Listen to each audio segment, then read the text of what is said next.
ఇంకా కొంతమంది పోస్ట్ దసరా ఉన్నది, ఇంకా పోస్ట్ దసరా ఫ్రీ దసరా 2 తారీఖు అంటే ముందు రోజు ఫస్ట్ రోజు ఫ్రీ దసరా, నిన్న దసరా, ఇలా పోస్ట్ దసరా. ఎందుకంటే నిన్న గాంధీ రూపంలో కొంత అడ్డంకి ఏర్పడ్డది, 3 రోజులు అవుతుంది.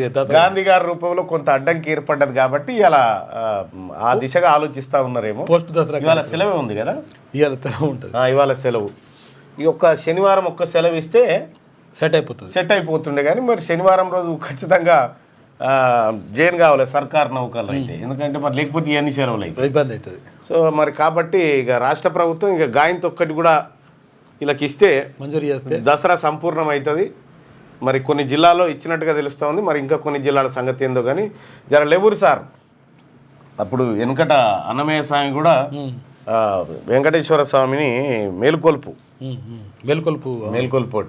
విన్నపాలు వినవలే వింత వింతలు పనగపు దోమ తెరపైకెత్తవేలయ్యా విన్నపాలు వినవలే వింత వింతలు. దీన్ని ఈ పాట అన్నమయ్య కీర్తనల్లో ఎక్కడో విన్నాము.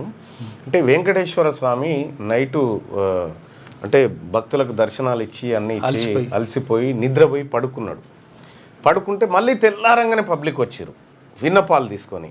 స్వామివారి ముందు విన్నపాలు విన్నపించుకోవడానికి భక్తులందరూ లైన్ కడితే అప్పుడు అయ్యా స్వామివారు నీ భక్తులందరూ వచ్చేసిరు, నువ్వు లేవాలే, విన్నపాలు వినవలెను వింత వింతలు విన్నపాలు వినవలసిన రకరకాల విన్నపాలు ఉన్నాయి, అవి మీరు వినాలే స్వామివారు, మీరు లేవాలే. ఆ లేసుడు కూడా ఏమని చెప్పిండు, పన్నగపు దోమ తెర పైకెత్తవేల.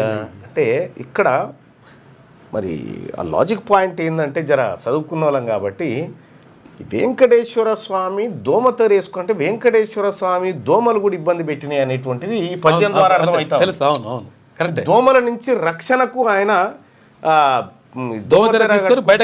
బయటకు అనేటువంటి అది అక్కడ కనిపిస్తూ ఉంది.